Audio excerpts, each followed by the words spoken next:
Hi everyone, hope everyone's keeping well.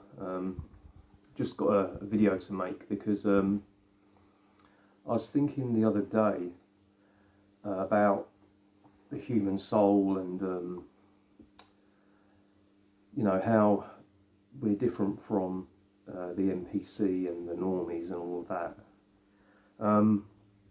I was watching Thomas's videos. I was watched a lot on Beyond Room 313, and they're excellent. He's got so many interesting people on there, and there's one chap called Jeff Wallwine, and his interview was on UFOs and the Phoenix Lights UFOs, and as I was watching that, previously I'd watched a few other videos, and I was just thinking to myself, and I was also listening to a little bit of Rudolf Steiner's work on a chapter, probably in one of his books. Somebody was reading it on a website I joined, and it was basically called The Aims and Purposes of the Ahriman, if that's how you pronounce it.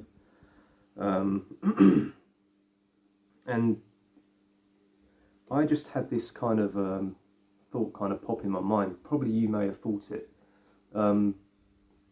Like previously, in one of the little videos I did, I kind of theorised that maybe we were actual fairy or jinn, like before we incarnated into these bodies, into this dimension, because we would have had to come from somewhere. Even if we weren't exactly those races, if you like, we probably were very similar, and we probably encountered these beings. It just makes sense, doesn't it? If we are not just a animal, as in, even if you look at animals, you can't assume they don't have a spirit. I think that's wrong. I think they do, but maybe that spirit incarnated, or it developed at the same time that the body developed, maybe. So their spirit is really in alignment with this dimension. As you know, it doesn't mean to say they're any less, but perhaps I think, we're in alignment with another dimension before we actually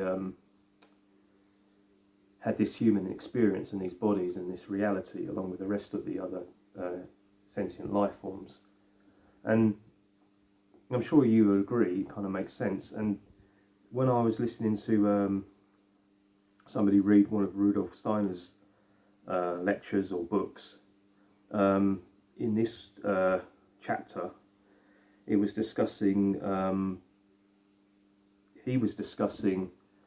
a time when humans weren't in this dimension. Basically, they were in another realm, another sphere, and we interacted with spirits and other intelligences very effectively. And if that's the case, then that could have been when we must have pretty much been like a lot of these entities that we're fascinated in, like fairy, jinn, and things like that, demons.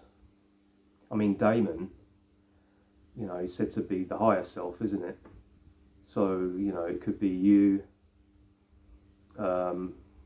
watching over you from another dimension. Yeah, makes sense. Because he was saying that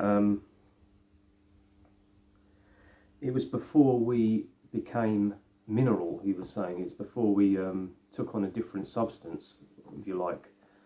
We were, and even the earth, before the earth took on the form that it is now. They said there was a point when the earth was in a different form.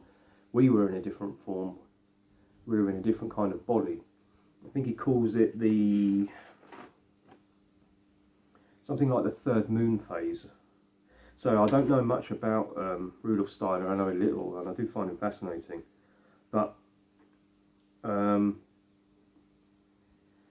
it was at this time that we saw there was no separation. I don't think our egos was the same, so we were a part of everything. So he was explaining how these spirits said that they felt that a cloud was no separate to them, etc. It was only when we went into this experience that we can experience total separation. It's just like a new way of kind of being, I guess. That's what we're experiencing.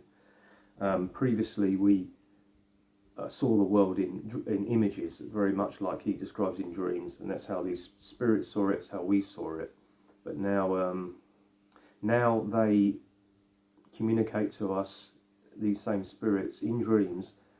But he's also saying, I believe, if I get this right, that they influence our thoughts as well. And I think this is probably an unconscious process on our behalf, and that's why we can easily be misguided, either by their bad intent or maybe we misunderstand them. I don't know. But reading on that, it made me think of the biblical story of the Watchers.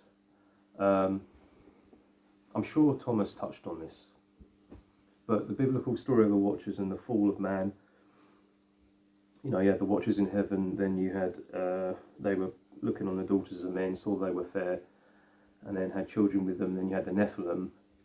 Well, what if the Watchers were us, or as Rudolf Steiner says, our ancestors, our human ancestors? He calls these disincarnated spirits our human ancestors. That's us before we had this body. So, just a theory. Maybe the Watchers were us, and then the fall and the mixing and breeding with the daughters of men, it could be code for a fall into another dimension, where we acquired these bodies, and then things changed. And another thing it got me thinking of, because of Thomas talking about the normies and the NPCs, and his understanding of the Hindu belief that not everyone has a soul. There are plenty of empty vessels walking around. And has it always been this way? Maybe, maybe not. But if it has, well, maybe at that time in this biblical story of the Watchers, when they said they looked upon mankind, saw the daughters of men, saw that they were fair, maybe these were empty vessels. And when it says they were fair, maybe they're saying they're fair game. We can incarnate in these vessels, and we can have that experience. And so they did. Rudolf Steiner calls it the mineral kingdom. Previously, we were of a different form than the Earth was, and then we entered what he calls, I think, the mineral kingdom. We entered out of this third wave moon phase, and we entered into a different phase of reality. And that changed perception. And that could be what happened. We could have been the Watchers, and then for the Nephilim could have been our ancestors too. They could have been the first human forms, and they literally could have been giants. They could have been very big. Again, loads of evidence for giants, the big misshapen skulls and everything, and they could have been the first fully souled human. It makes me wonder, because in that story you have, the fall of the Watcher, the giant, the Nephilim, then big cataclysm, destruction, something goes wrong, and then you have the time of Noah afterwards. So you have that kind of flood or catastrophe. Then you have Noah, and then you have the repopulating, the chosen, and then you read through the Bible, and there's like another section, I think Sodom and Gomorrah, where there's going to be another event, another cull, and then you have these three wise men, and then I think they're angels, or even one of them is the Lord God himself or something, and then they tell the chosen people to come with them, and then there's a big destruction in Sodom and Gomorrah, and everyone is killed. thinking on this, it made me think of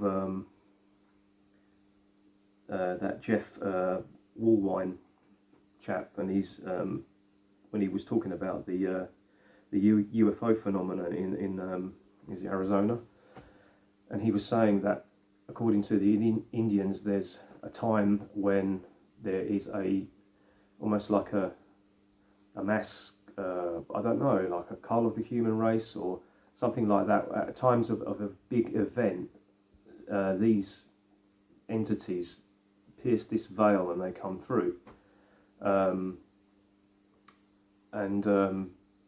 He was saying that there was a time when this was going on and survivors hid in the caves and others were literally taken away. Is this something to do with like soul harvesting? Or is this to do with the possibility that you have walk-ins, meaning you have souls that incarnate into bodies, and at some point you just have bodies, you just have NPCs walking around, or maybe people who they have souls but they're not fully developed yet, they're unrealized, and they're not going to evolve, and so there's literally like a whitewash, where those people are their evolution has come to an end, and they're phased out, and then a new type of human comes along. It made me really think, we could be facing this, and it's happened again and again in events, from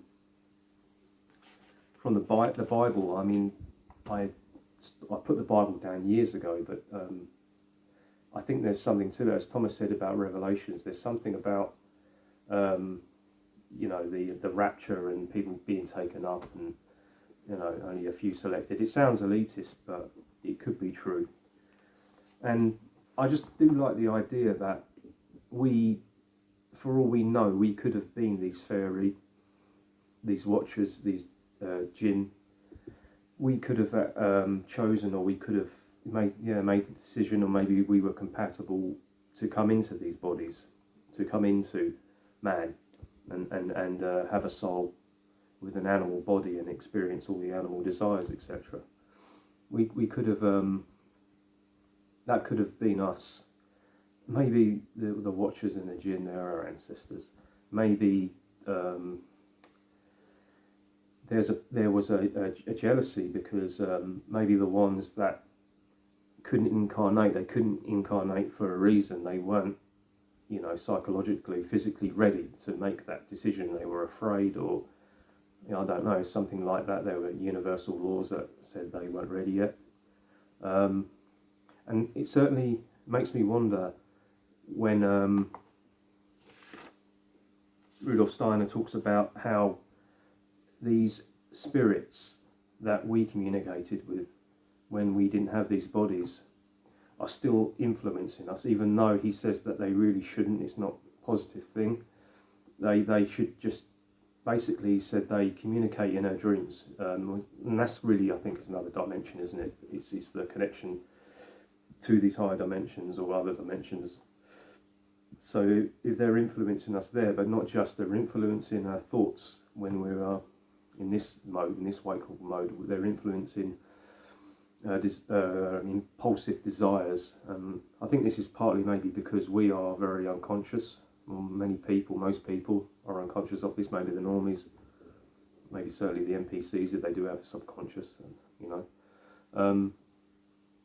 so we could have been these beings, if not very, very much like them. And if there is a war in heaven going on, and there are these different races that are, tussling for power, they could well be our ancestors that are watching us, And it's just food for thought, as they say. Let me know your comments. I just thought I'd basically bring that up because I find it fascinating.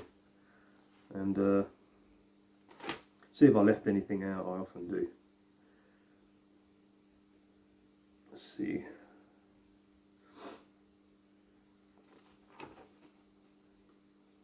Yeah, that's about it. So anyway, yeah, hopefully you find it interesting, and leave a comment if you like, and I'll speak to you in the next video. Cheers.